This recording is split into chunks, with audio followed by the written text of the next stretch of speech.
places where this money's going, it's a disgrace. But we've requested that a lot of people, we want to make sure that the people are working. So letters were sent out, and I think everyone at this table is very much behind it. And if they aren't, I'd want them to speak up, but they're very much behind it. Letters were sent out to people just to find out if the people exist. Do they work? Who do they work for? Where are they? Where have they been working? Have they been working for other companies or other entities at all, or being paid by the government? So they have two jobs, but they're supposed to have one. And the letter asks some simple questions like, what have you done lately? And if they can answer that, because I can tell you everything I've done for the last long period of time, a lot more than a week. And in many cases, we haven't gotten responses. Usually that means that maybe that person doesn't exist, or that person doesn't want to say they're working for another company while being paid by the United States government. So there's a lot of interesting things. It's very unique, but we have a very unique situation because we have a lot of people that were scamming our country. We have a lot of dishonest people. We have a lot of people that took advantage of a lot of different situations, and we're not going to let that happen. So I'm going to ask if it's possible to have Elon get up first and talk about Doge, because it seems to be of great interest to everyone. I will say that there is a large group of people in this country that have such admiration for what we're doing. I got elected with a tremendous vote, winning every swing state, winning the popular vote, winning the counties by thousands of counties. I think it was 2,800 to 500. 2,800 counties to 500 counties. Think of that. And so we have a mandate to do this, and this is part of the reason I got elected. I got elected based on taxes and based on many things in the border, but also based on balancing budgets and getting our country back into shape, and this is a big part of it. So Elon, if you could get up and explain where you are, how you're doing, and how much we're cutting, and it's an honor to have you. He's been a tremendously successful guy. He's really working so hard, and he's got businesses to run, and in many ways they say, how do you do this? And he's sacrificing a lot, and getting a lot of praise, I'll tell you, but he's also getting hit, and we would expect that, and that's the way it works. So I'd like to have Elon Musk please say a few words. Well, Thank you, Elon. Thank you, Mr. President. I actually just call myself a humble tech support here, because this is actually, as crazy as it sounds, that is almost a literal description of the work that the Doge team is doing, is helping fix the government computer systems. Many of these systems are extremely old. They don't communicate. There are a lot of mistakes in the systems. The software doesn't work. So we are actually tech support. It's ironic, but it's true. The overall goal here with the Doge team is to help address the enormous deficit. We simply cannot sustain as a country $2 trillion deficits. The interest rates, just the interest on the national debt, now exceeds the Defense Department spending. We spend a lot on the Defense Department, but we're spending like over $1 trillion on interest. If this continues, the country will become de facto bankrupt. It's not an optional thing; it is an essential thing. That's the reason I'm here, and taking a lot of flack and getting a lot of death threats. By the way, I mean, I like to stack them up, But if we don't do this, America will go bankrupt. That's why it has to be done. And I'm confident at this point, knock on wood, knock on my wooden head. There's got a lot of wood up there. That we can actually find $1 trillion in savings. That would be roughly 15% of the $7 trillion budget. And obviously that can only be done with the support of everyone in this room. And I'd like to thank everyone for your support. Thank you very much. This can only be done with your support. So it's really, Doge is a support function for the President and for the agencies and departments to help achieve those savings and to effectively find 15% in reduction in fraud and waste. And we bring the receipts. So people say, well, is this real? Just go to doge.gov. We line item by line item, we specify each item. So and I should say, we will make mistakes. We won't be perfect, but when we make a mistake, we'll fix it very quickly. So, for example, with USAID, one of the things we accidentally canceled very briefly was Ebola, Ebola prevention. I think we all want Ebola prevention. So we restored the Ebola prevention immediately, and there was no interruption. But we do need to move quickly if we're to achieve a $1 trillion deficit reduction in financial year 2026. It requires saving $4 billion per day, every day, from now through the end of September. But we can do it, and we will do it. Thank you. Would you have any questions of Elon while we're on the subject of those? Because we'll finish off with that. And if you would have any questions, please ask. You could ask me or Elon. Go ahead, please. Thank you, Mr. President. Thank you, Mr. Musk. I just wanted to ask you that President Trump put out a Truth Social today saying that everybody in the cabinet was happy with you. I just wondered if you had heard otherwise, and if you had heard anything about members of the cabinet who weren't happy with the way things were going, and if so, what are you doing to address those any dissatisfaction? Hey, Elon, let the cabinet speak just for a second. Is anybody unhappy with Elon? If you are, we'll throw him out of here. Is anybody unhappy?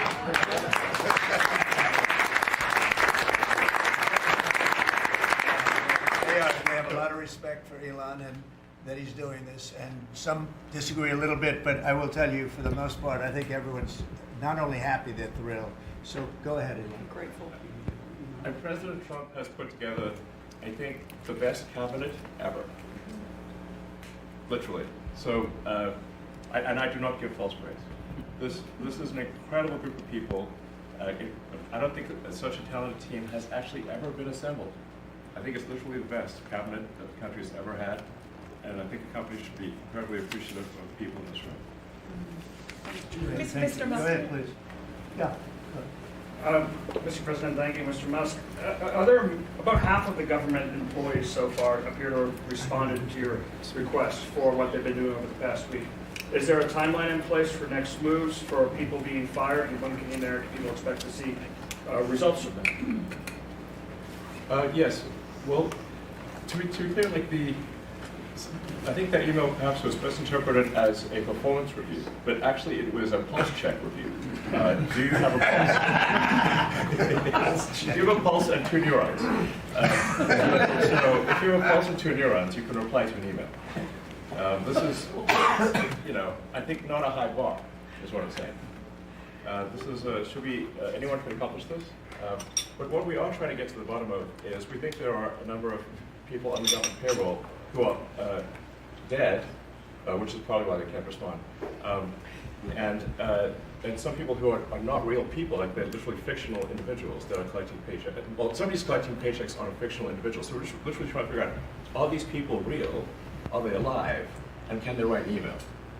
Which I think is a reasonable expectation for the American public would have at least that expectation of someone in the public sector. Mr. Musk, roughly 1 million employees. It's not a high bar, guys. Come on. Roughly 1 million employees have responded so far to this email. Does that mean that the remaining 1 million or so federal employees now risk being terminated? And is it your understanding and expectation when you post a directive on X that the cabinet secretaries will follow that order? Because several agencies have instructed employees that this is voluntary or not to respond. Yeah. Well, I guess it was like last week, the president encouraged me via Truth Social and also via phone call to be more aggressive.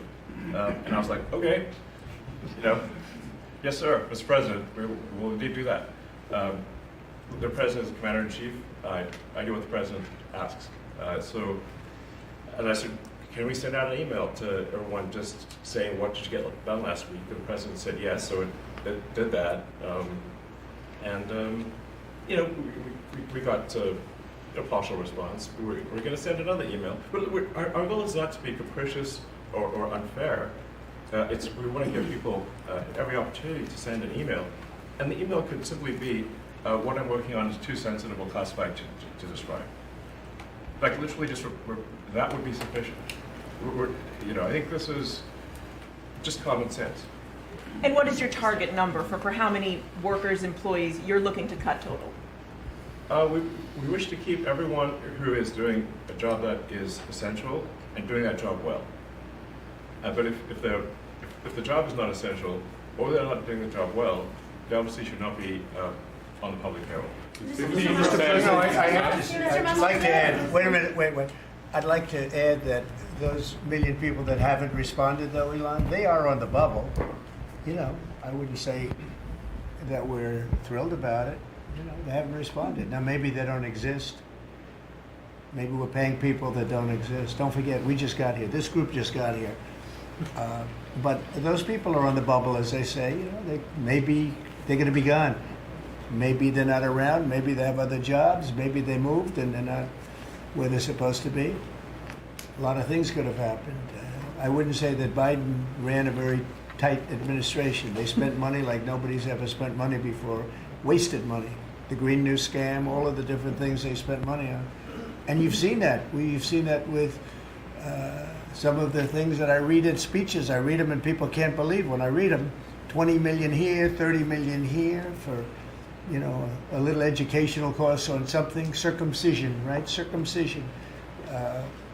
$20 million to inform the people of such and such a country on other things and other things other than that. So, yeah, those people are, right now we're trying to find out who those people are that haven't responded. Now, there'll be some agencies, like Marco has people within state that are right now doing very classified, very confidential work, and we understand that, and we've talked, and, you know, we're being a little more surgical. And Marco's doing a lot of things himself.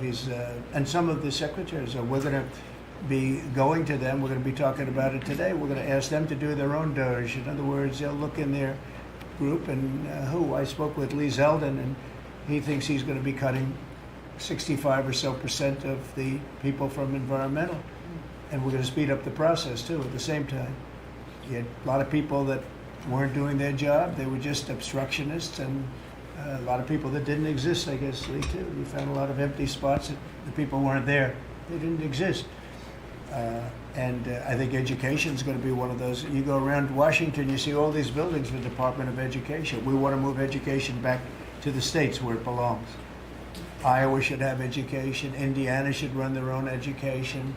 You're going to see education go way up. Right now, we're ranked at the very bottom of the list. But we're at the top of the list in one thing, the cost per pupil. We spend more money per pupil than any other country in the world. And yet it's Denmark and Norway, Sweden, and I hate to say this, and you know, we're going to get along very well with China, but it's a competitor. They're at the top of the list. They're among the top 10 usually, and they're a very big country, so we can't use that as an excuse, right? Because we're a very big country too, but we were ranked last time under Biden. We were ranked 40 out of 40. They do the 40 certain nations that they've done for a long time. It seems to be 40 for whatever reason, and we were ranked number 40. A year ago we were 38. Then we were 39. We hit 40, and so we're last in that, and we're first in cost per pupil. So I would say that's unacceptable. Lawrence, you have something? So, Mr. President, I know you like competition, and I know it's early, so which department are you most impressed with? And then to Mr. Musk, that's the first one. And Mr. Musk, which department have you received the most resistance from? Mr. President, Well, I think both of those questions are a little bit, well, you're a pretty controversial guy. Look, it's very early. Right now, I think I'm impressed with everybody. So far, everybody. If I wasn't in the first month, and some of them just got here, they just got approved 2 days ago, right? But I think I'm very impressed with everybody. So far, I'm very happy with all of the choices. I think that Elon has done incredibly with some groups, and some groups are much easier than others. It is true. State is a, very difficult situation. We're right now negotiating very successfully, I think, with Russia and with Ukraine, and we have a lot of countries involved, and we have to be a little bit careful what we do and who we're terminating. But Marco is doing that I think he's going to be very precise. It's going to be, we're cutting down government. We're cutting down the size of government. We have to. We're bloated. We're sloppy. We have a lot of people that aren't doing their job. We have a lot of people that don't exist. You look at Social Security as an example. I mean, you have so many people in Social Security where, if you believe it, they're 200 years old. And what we're doing is finding out, are checks going out for that? And is somebody cashing those checks who's maybe 35 years old, okay? So there's a lot of dishonesty, there's a lot of fraud. But I think at this moment, I'll take Elon off the spot. I think that he's impressed. He said it very well, better than I can say it, that he's impressed with the people in this room, very impressed. And I am too. And it's too early to say, but I think everybody's on board. They all know. We want to balance a budget. We want to have a balanced budget within a reasonably short period of time, meaning maybe by next year or the year after, but maybe even sooner than that. Mr. President, your number one issue was the border. We just got new information that they're doxing our federal agents. They're putting their personal information out there, these activists, and they're disrupting the operation. So you got Trinidad Aga running all Well, we across have the country. activists, that's true. And a So lot what of are we those- going to do about the activism? Yeah, a lot of those activists are acting illegally, and we'll give that to our Attorney General, and she'll take a look at that very strongly. But we also having tremendous support from Border Patrol, from ICE. The ICE agents have been unbelievable. Border Patrol, their leadership at Border Patrol has been incredible, and they're working very well. And as you know, and I saw you reporting it this morning, actually, we set records on the least number of illegal aliens coming in, migrants coming into our country that we've had in more than 50 years. And we did this all within a period of weeks because we took over a mess. The world was pouring in. And remember, they were coming in from jails and prisons and mental institutions and insane asylums, and they were gang members and drug dealers. Anybody wanted to come in, they came. And from not just South America, from all over the world. So it's amazing what they've done. And Christie and Tom Holman, the job they've done has been absolutely amazing. We set records for and we want people to come into our country, by the way, but they want to come in, they have to come in legally. I want that to be really understood. We want people in our country, but they have to come in legally. Can I follow on that, Mr. President, about the Trump Gold Card idea that you unveiled yesterday? I hope you like it. I await more information, but the question is, does this reflect a view on your part that the American immigration system has never been properly monetized as you feel it should be? Well, not so much monetized. It hasn't been properly run. I get calls from, as an example, companies where they want to hire the number one student at a school. A person comes from India, China, Japan, lots of different places, and they go to Harvard, the Wharton School of Finance, they go to Yale, they go to all great schools, and they graduate number one in their class. And they're made job offers, but the offer is immediately rescinded because you have no idea whether or not that person can stay in the country. I want to be able to have that person stay in the country. These companies can go and buy a gold card, and they can use it as a matter of recruitment. At the same time, the company is using that money to pay down debt. We're going to pay down a lot of debt with that. And I think the gold card is going to be used by, not only for that, I mean, they'll be used by companies. I mean, I could see Apple. I've spoken with Tim Cook, and by the way, he's going to make a $500 billion investment in the country only because of the results of the election. And I think because of tariffs. He's going to want to be in the country because of tariffs. Because if you're in the country, there is no tariff. If you're out of the country, you got to pay tariffs. And that's going to be a great investment, I think, that he's making. I know it's going to be a great investment, but we have to be able to get people in the country, and we want people that are productive people. And I will tell you, the people that can pay $5 million, they're going to create jobs. They're going to spend a lot of money on jobs. They're going to have to pay taxes on that too. So they're going to be hiring people. They're going to be bringing people in and companies in. And I don't know, maybe it will sell like crazy. I happen to think it's going to sell like crazy. It's a bargain. But we'll know fairly soon. I think Howard and Scott, a few of you really are responsible for it. But Howard, if you want to discuss that for a couple of minutes, I think I'd like to have you. I think it's going to be a very successful program. This is commerce.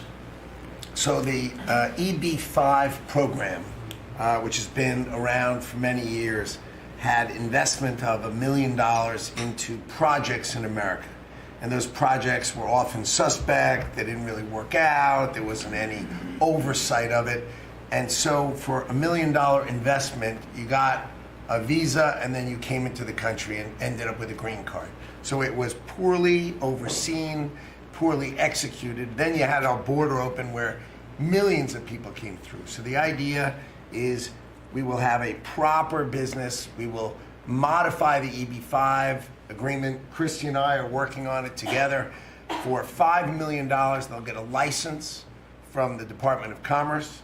Then they'll make a proper investment on the EB-5, right? And we think Scott and I will design the EB-5 investment model because Scott and I are the best people together to do that. So this is joint. This is exactly the Trump administration. We all work together.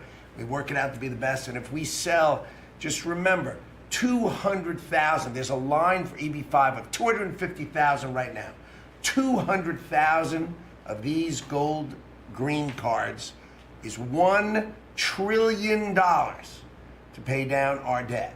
And that's why the president is doing it, because we are going to balance this budget and we are going to pay off the debt under President Trump. And to qualify, do you have to promise and make commitments to create a certain number of jobs here in the U.S.? No, because not all these people are going to be job builders. There'll be successful people, or there'll be people that were hired from colleges, like sort of like paying an athlete a bonus. I mean, Apple or one of the companies will go out and they'll spend they'll buy 5 of them and they're going to get 5 people. Look, I've had the complaint from a lot of companies where they go out to hire people and they can't hire them out of colleges. And you know what they do? They go back to India or they go back to the country where they came and they open up a company and they become billionaires. And they're employing thousands and there are a lot of examples. There are some really big examples where they were forced out of the country.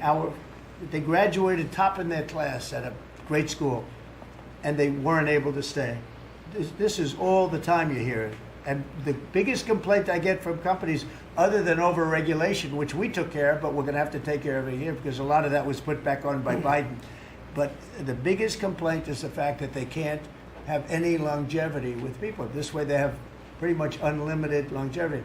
Also with the 5 million, that's a path to citizenship. So that's going to be, it's sort of a green card plus, and it's a path to citizenship. We're going to call it the gold card, and I think it's going to be very treasured. I think it's going to do very well, and we're going to start selling hopefully in about 2 weeks. Now, just so you understand, if we sell 1 million, right, 1 million, that's $5 trillion. 5 trillion. Howard was using a different number, but that's $5 trillion. If we sell 10 million, which is possible, 10 million highly productive people coming in, or people that we're going to make productive, they'll be young but they're talented, like a talented athlete. That's $50 trillion. That means our debt is totally paid off, and we have $15 trillion above that. And now I don't know that we're going to sell that many. Maybe we won't sell many at all, but I think we're going to sell a lot because I think there really is a thirst. No other country can do this because people don't want to go to other countries. They want to come here. Everybody wants to come here, especially since November 5th. Mr. President, how can you By the way, all these people will be vetted. Okay? Mr. They'll be President, vetted. on Ukraine, can you talk a little bit about what type of security guarantees you're willing to make? Well, I'm not going to make security guarantees beyond very much. We're going to have Europe do that because it's we're talking about Europe as their next door neighbor. But we're going to make sure everything goes well. And as you know, we'll be we'll be really partnering with Ukraine in terms of rare earth. We very much need rare earth. They have great rare earth. We'll be working with Secretary Burgum and with Chris. You'll be working on that together.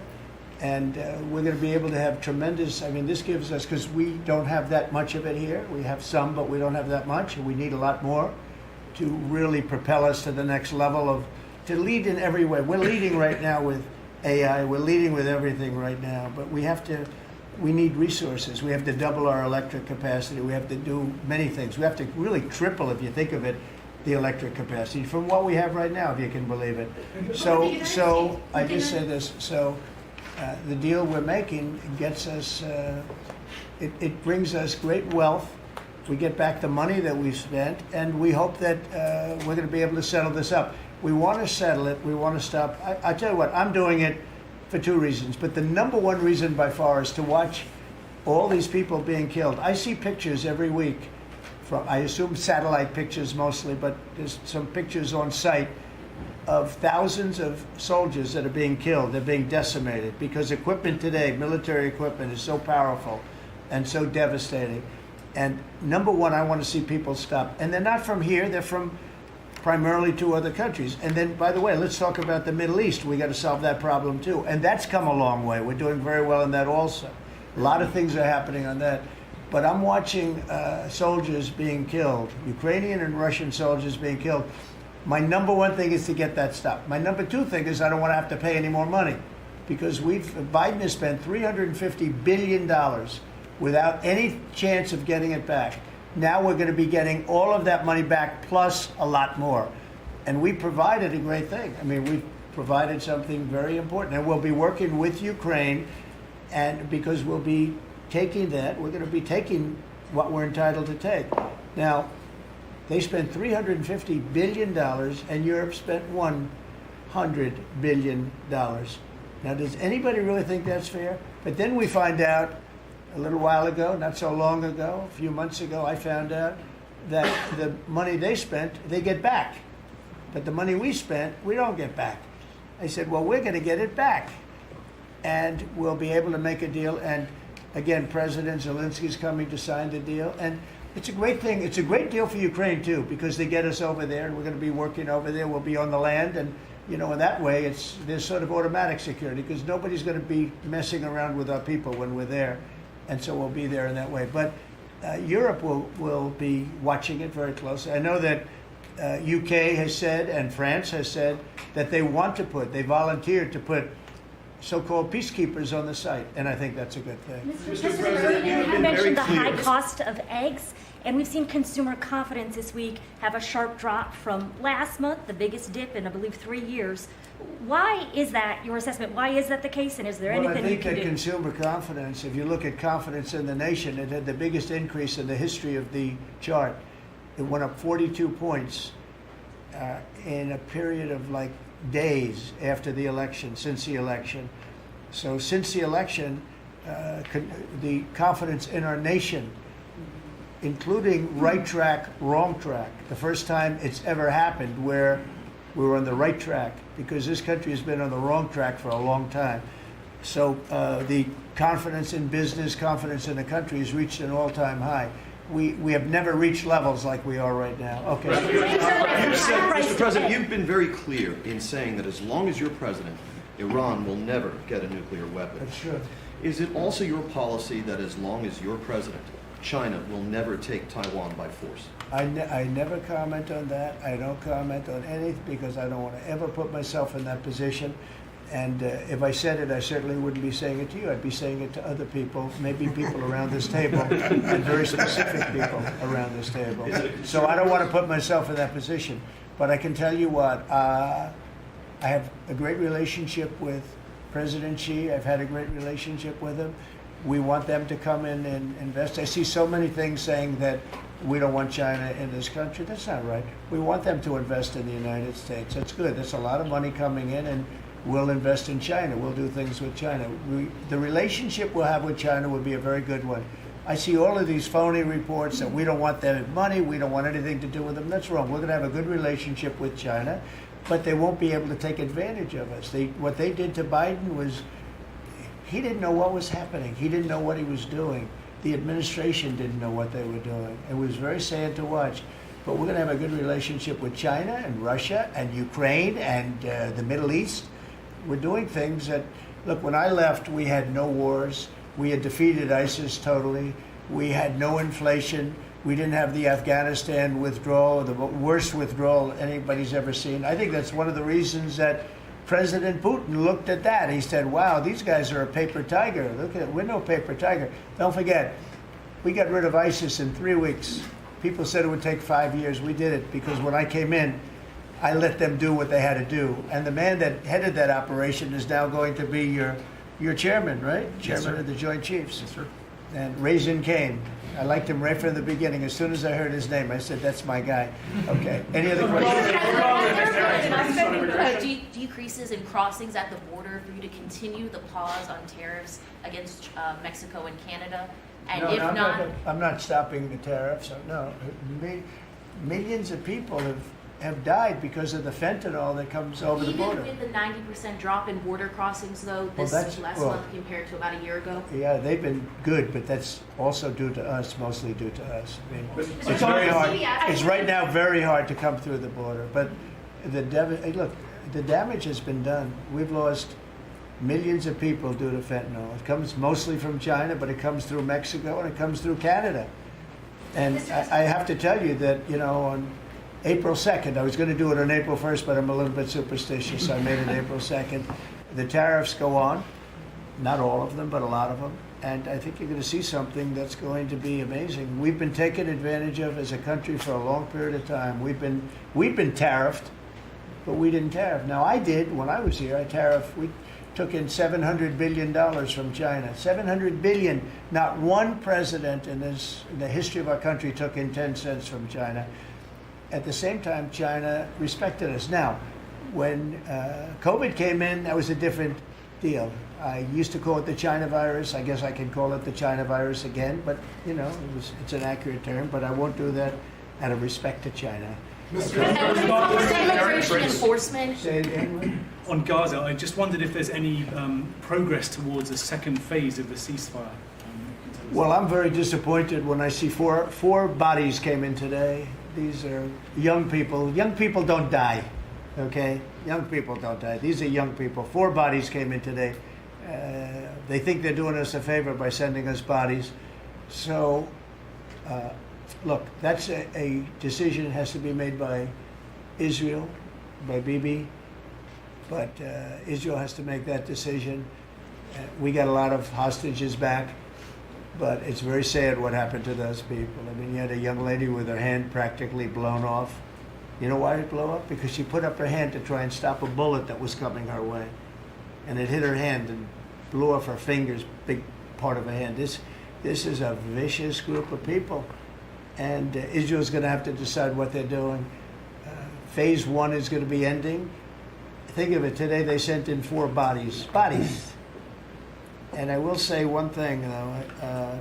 I've spoken to a lot of the parents and a lot of the people involved. They want those bodies almost as much and maybe even just as much as they wanted their son or their daughter.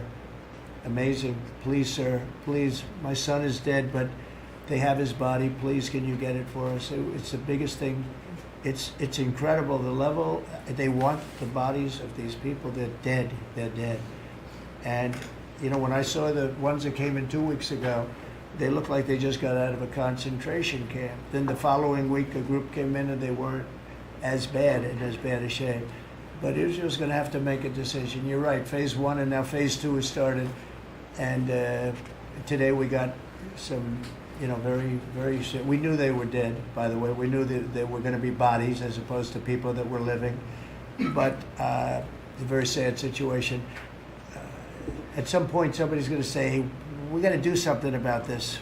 Mr. President, you were just talking about Afghanistan and the botched withdrawal. Have all the generals or command staff that were involved with the withdrawal been fired or relieved of duty? Well, that's a great idea. I'm not going to tell this man what to do, but I will say that.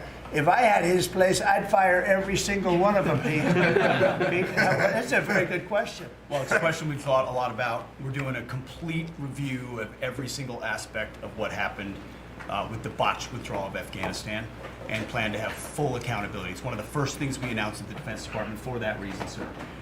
Certainly, General Raisin Kane, who's on his way in, was not a part of that. Instead, was a part of leading the effort against ISIS by untying the hands of warfighters and finishing the job properly and then bringing our troops home. So we're taking a very different view, obviously, than the previous administration, and there will be full accountability. I don't see big promotions in that group, and I think they're going to be largely gone. I know the man on my left. I think they're going to be largely gone. That was a horrible display, and I've dealt with the parents and the family of the 13 that were killed, but nobody ever talks about the 40 that were so badly hurt with the arms and the legs and the face and the whole thing, the missing arms and legs.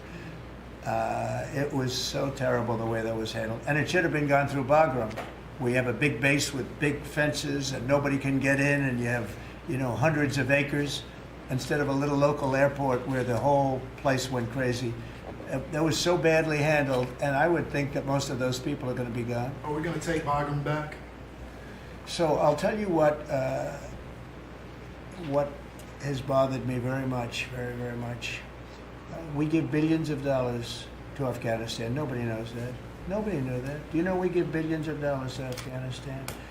And yet we left behind all of that equipment, which wouldn't have happened. We were getting out under me. I'm the one that got it down to 5,000 people. We were going to get out, but we were going to keep Bagram, not because of Afghanistan, but because of China, because it's exactly 1 hour away from where China makes its nuclear missiles. So we're going to keep Bagram. We were going to keep a small force on Bagram. We were going to have Bagram Air Base, one of the biggest air bases in the world, one of the biggest runways, one of the most powerful runways in the sense that it was very heavy concrete and steel. You could carry about anything. You could land anything on those runways. We gave it up. And you know who's occupying it right now? China. Biden gave it up. So we're going to keep that, and we're going to have a withdrawal, and we're going to take our equipment. We're going to do it properly. We're going to do it we're going to keep the equipment. Well, they ran out. It was, what happened there was, in fact, in all fairness to Putin, when he saw that, he said, well, this is our time to go into Ukraine, I guess, because the timing seemed to be about right. But we send them billions of dollars in aid, which nobody knows. If the American public knew that, they know it now. And if we're doing that, I think they should give our equipment back. And I told Pete to study that. But we left billions, tens of billions of dollars worth of equipment behind. Brand new trucks. You see them display it every year on their little roadway someplace where they have a road and they drive waving the flag and talking about America. Beautiful equipment that's the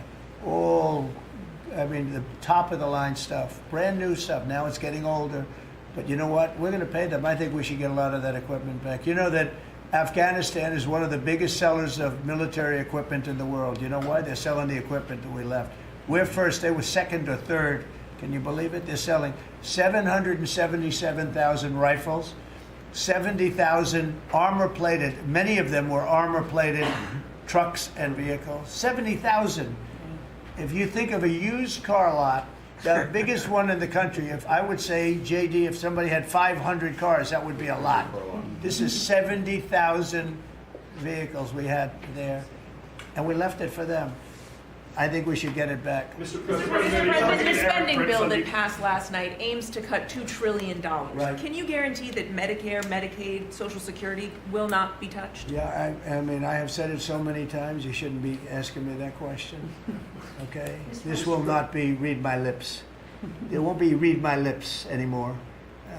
We're not going to touch it. Now, we are going to look for fraud. I'm sure you're okay with that, like people that shouldn't be on, people that are illegal aliens and others, criminals in many cases.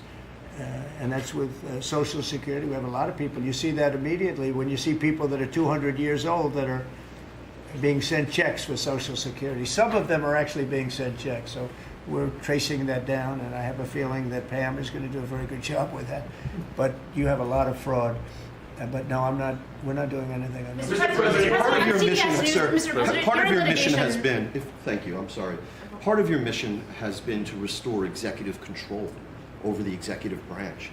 Is it your view of your authority that you have the power to call up any one of or all of the people seated at this table and issue orders that they're bound to follow? Oh, yeah, they'll follow the orders, yes, they will. No exceptions. No exception. Well, let's see, let me think. Oh, yeah. She'll have an exception. Of course, no exceptions. You know that. Mr. President, can you clarify the Canada-Mexico tariffs? You had put that 30-day pause, but you just referred to April. 25%. 25%. When does it go into effect? April 2nd. April 2nd for Canada-Mexico. Correct. And And for everything. Well, we have the fentanyl-related is a pause. If they can prove to the president they've done an excellent job, that's what they first do in 30 Have days. you guys seen any But then change? the overall is April 2nd. So the big transaction is April 2nd. But the fentanyl-related things, they're working hard on the border. At the end of that 30 days, they have to prove to the president that they've satisfied him to that regard. If they have, It's gonna be then hard he'll to give them a pause, or he won't. But It's going that's to be up hard to to him. We'll see. satisfy. We lose 300,000 people a year to fentanyl.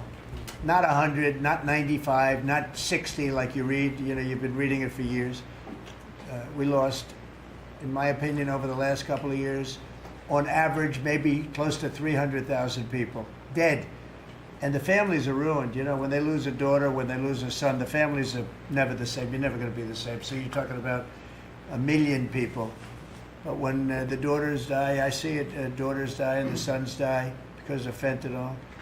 And in some cases, they don't even know they're taking it. They're buying something else and it's laced with fentanyl and they end up dying. And I've known many people who've lost children to fentanyl and for other reasons, but to fentanyl, it's such a big killer. And those people are never the same people. I mean, I've seen people that for the rest of their lives, they're not the same people. They're so different, it's not even believable. Dynamic people, happy people they die a miserable death. And that's because of the crap that comes in through China and through Mexico and through Canada. A lot of it comes through Canada. Look, we support Canada. $200 billion a year in subsidies one way or the other. We let them make millions of cars. We let them send us lumber. We don't need their lumber. We're going to free up our lumber. Lee's going to do that, head of environmental. We're going to free up our lumber. We have the best lumber there is. We don't need their lumber. What do we need their lumber for? When you look at we subsidize them $200 billion a year. Without us, Canada can't make it. You know, Canada relies on us 95%. We rely on them 4%. Big difference. And I say Canada should be our 51st state. There's no tariffs, no nothing. And I say that we give them military protection. They have a very small military. They spend very little money on military. On NATO, they're just about last in terms of payment because they say, why should we spend on military? That's a tremendous cost. Most nations can't afford to even think about it. Why should we spend on military? The United States protects us. And I would say that's largely true. We protect Canada, but it's not fair. It's not fair that they're not paying their way. And if they had to pay their way, they couldn't exist. When I spoke to, let's call it the Prime Minister rather than the governor, but when I spoke to him, I said, why are we giving you $200 billion a year? He was unable to answer the question. I said, why are we letting you make millions of cars and send them in? He was unable to answer the question. Justin Trudeau, nice guy. I think he's a very good guy. I call him Governor Trudeau. He should be governor because the fact is that if we don't give them cars, we don't have to give them cars. The tariffs will make it impossible for them to sell cars into the United States. The tariffs will make it impossible for them to sell lumber or anything else into the United States. And all I'm asking to do is break even or lose a little bit, but not lose $200 billion. And we love Canada. I love Canada. I love the people of Canada. And but honestly, it's not fair for us to be supporting Canada. And if we don't support them, they don't subsist as a nation. Okay? Mr. President, on the EU tariffs, Mr. President, have you just made a decision on what level you will seek on tariffs in the European Union? We have made a decision. We'll be announcing it very soon, and it'll be 25%, generally speaking, and that'll be on cars and all other things. And European Union is a different case than Canada, different kind of case. They've really taken advantage of us in a different way. They don't accept our cars. They don't accept essentially our farm products. They use all sorts of reasons why not. And we accept everything of them. And we have about a $300 billion deficit with the European Union. Now, I love the countries of Europe. I guess I'm from there at some point a long time ago, right? But indirectly, pretty directly too, I guess. But I love the countries of Europe. I love all countries, frankly, all different. But the European Union's it was formed in order to screw the United States. I mean, look, let's be honest. The European Union was formed in order to screw the United States. That's the purpose of it. And they've done a good job of it, but now I'm president. What will happen if these countries or the EU retaliate They can't. I mean, they can try, but they can't. China did. They They are imposed pledging to, tariffs sir. that went into effect. China's retaliatory right, tariffs on that's right. the 10th of February. Has there been any That's impact that you've been able to observe? That's right. No, they can do it, and they can try, but the numbers can never equal what ours, because we can go off. We are the pot of gold. We're the one that everybody wants, and they can retaliate, but it cannot be a successful retaliation, because we just go cold turkey. We don't buy anymore, and if that happens, we win. Are you talking to Eric Prince about privatizing deportations? No, I haven't. I Mr. haven't. President, you're in litigation with CBS News. Is this a case that you'd like to see go to trial, or are you open to With some who? CBS, that 60 Minutes? CBS? Yes. Well, CBS did something that was amazing. Kamala was unable to answer a question properly, and they took the question that they asked and they inserted an answer. They gave her an answer.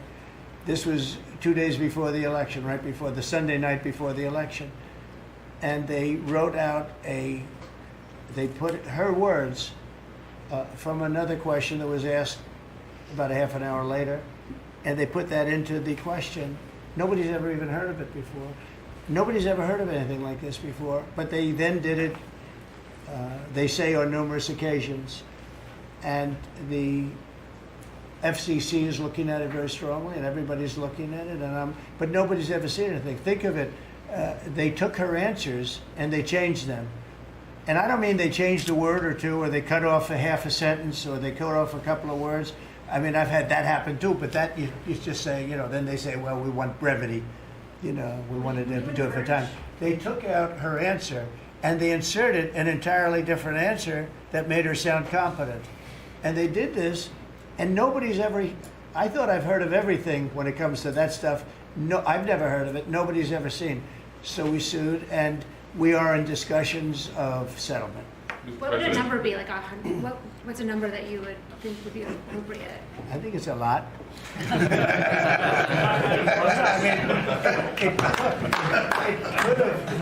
It probably did affect the election. I mean, we won by a lot. As I said, too big to rig. But it probably did affect the election. Probably could have won by more. But I could have lost the election because of that. We have to get to honest elections. We have to go back to paper ballots. We have to go back to voter ID. One-day election, ideally, or a short term, not these 48-day and 61-day elections where boxes are put in a room and, let's move the boxes because we're putting in a new air conditioning system. And you see the boxes move, and then you say, well, where are all the boxes? What happened to the boxes that never came back? Now, our elections are extremely dishonest. We're the only country in the world that has mail-in voting and all of these different things that we put in. No other country in the world has it. France went to, they had some of the things that we had, and they went to same-day voting, all paper. And paper is very sophisticated now. It's a very sophisticated form of voting right now. It's a very safe form of voting. The other things for the governors, I wish the governors would do it, because the paper ballots will cost 9% of the machines, and they're 100%. Nothing's foolproof, but they're as close as you get.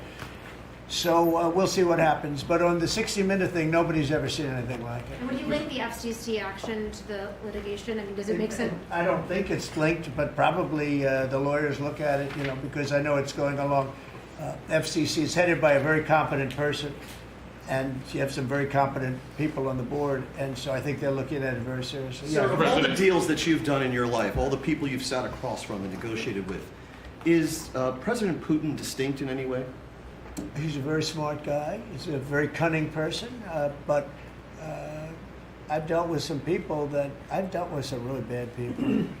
But I will tell you, as far as this is concerned, you have to understand, he had no intention, in my opinion, of settling this war. I think he wanted the whole thing. When I got elected, we spoke, and I think we're going to have a deal. I can't guarantee that. A deal is a deal. Lots of crazy things happen in deals, right? But I think we're going to have a deal. If I didn't get elected, I believe he would have just continued to go through Ukraine, and over a period of time, a lot of people would have been killed. would have lasted for a period of time. And the reason that Ukraine, and I have great respect for the Ukraine as fighters, they have great fighters, but without our equipment, that war would have been over, like people said, in a very short period of time. And if you remember, I gave the javelins, and the javelins are the things that knocked out those tanks right at the beginning of the war. They said that Obama at the time gave sheets and Trump gave javelins. Well, I was the one that did that, but I want to see it come to an end. Will he have to make concessions, President Putin?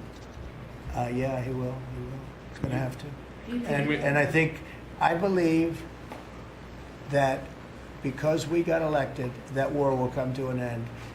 And I also believe if we didn't get elected, if this administration didn't win the election by a lot, that war would go on for a long time, and he would want to take the whole thing. The big question I had is, does he want to take the whole thing? But the reason, and the Ukrainians are good fighters, I have to say, but without the equipment, without our equipment, we have the best equipment in the world. We have the best military equipment in the world. Without our equipment, that would have been over very quickly. What concessions would you like to see? What concessions would you like to see?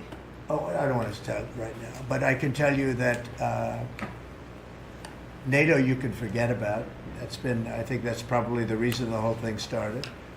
And I think, JD, we can say that. Do you have a statement on that? You've been very much involved. I gave him the beauty. Great. Gave me the hardest question, Concessions sir. for Russia. I mean, look, as the president said, we're not going to do the negotiation in public with the American media. He's going to do it in private with the president of Russia, with the president of Ukraine, and with other leaders. And I think that's how this has to go. I think I just want to push back against some of the criticism I've seen of the administration on this, because every single time the president engages in diplomacy, you guys preemptively accuse him of conceding to Russia. He hasn't conceded anything to anyone. He's doing the job of a diplomat, and he is, of course, the diplomat in chief as the President of the United States. On the gold cards, sir, can you talk a little bit more about the vetting process? We'll go through a process. The process is being worked out right now, and we're going to be very careful. Will there be restrictions on, for instance, can Chinese nationals get No, one? we're Can not gonna Iranian restrict- nationals We're get probably not going to be restricting too much in terms of countries, but maybe in terms of individuals. We want to make sure we have people that love our country and are capable of loving the country. Is there a There's process a measles outbreak in Texas at the moment in which a child is reported to have died. Do you have concerns about that, and have you asked Secretary Kennedy to look into that? Well, why don't we, Bobby, do you want to speak on that? No, we are following the measles epidemic every day. I think there's 124 people who have contracted measles at this point, mainly in Kings County, Texas. Mainly, we're told in the Mennonite community. There are 2 people who have died, but we're watching it, and there are about 20 people hospitalized, mainly for quarantine. We're watching it. We put out a post on it yesterday, and we're going to continue to follow it. Incidentally, there have been 4 measles outbreaks this year. In this country last year, there were 16. So it's not unusual. We have measles outbreaks every year. You sound a little under the weather yourself right now. Are you I have a permanently bad throat. coughing? Mr. President, would you send U.S. peacekeepers to support the European peacekeepers? Would you do any sort of U.S. No, we're going to support Europe, yeah. And how would we do We're that? very How would the friendly United with States Europe. do We that? have a great relationship with Europe. I mean, you could you could talk about France, you could talk about any of them. I mean, we have a great relationship with Europe. But how will the United States do that? Would there be boots I on? mean, you're asking me a question, what are we doing in the field? Let's worry. I hope we have that problem where we could worry about peacekeeping. We got to get there first. But I hope we have the problem of worrying about peacekeeping. That'll be the easiest problem, I think, JD, that we've ever had. That would be part of the deal, presumably, that the Ukrainians would We'll want. do it at the time, but peacekeeping is very easy. It's making the deal that's very tough. And again, nobody was speaking to Russia at all.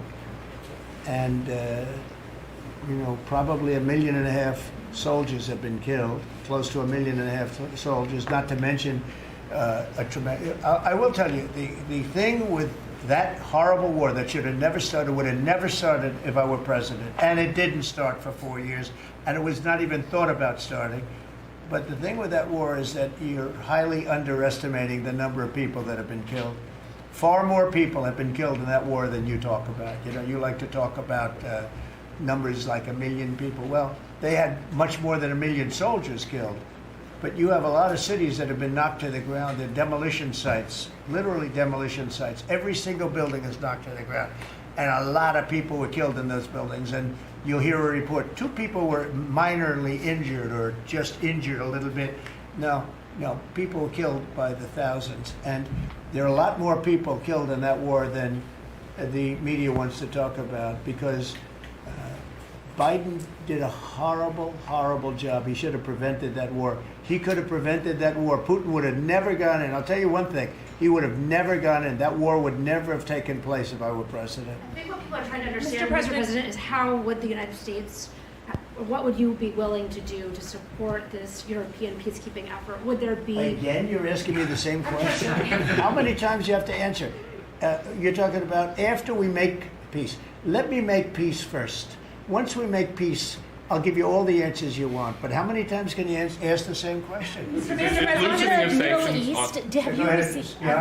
loosening of sanctions on Russia a potential option as part of an overall deal? No. We have sanctions on Russia. No, I want to see if we make a deal first, but I think we will. I've had very good conversations with President Putin. I've had very good conversations with President Zelensky, and until 4 weeks ago, nobody had conversations with anybody. It wasn't even a consideration. Nobody thought you could make peace. I think you can.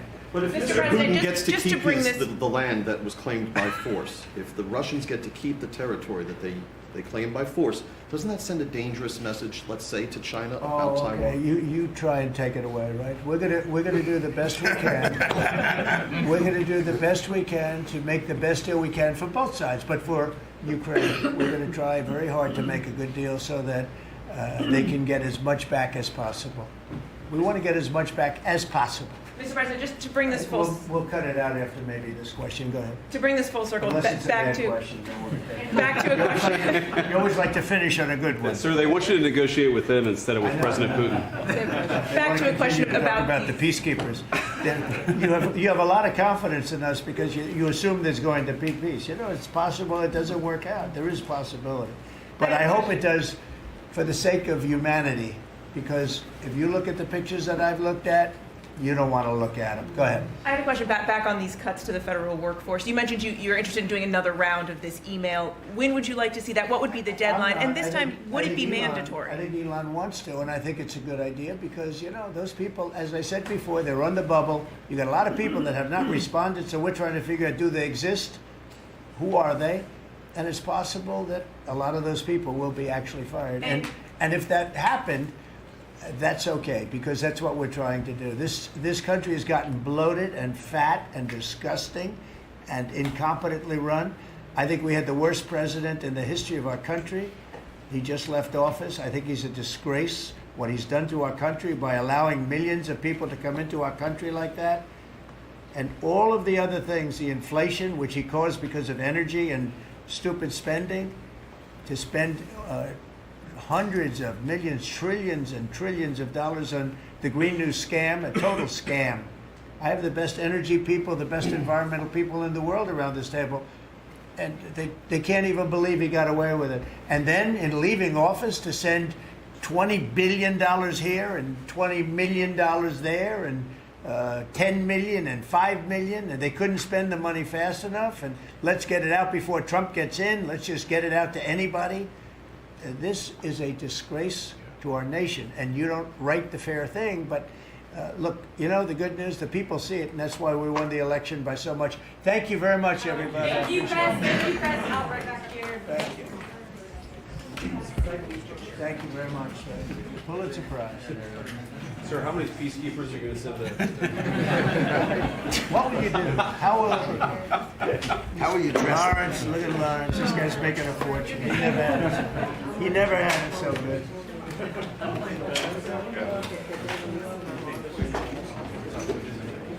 Lawrence, say we did a great job, please. Okay? Say it was unbelievable.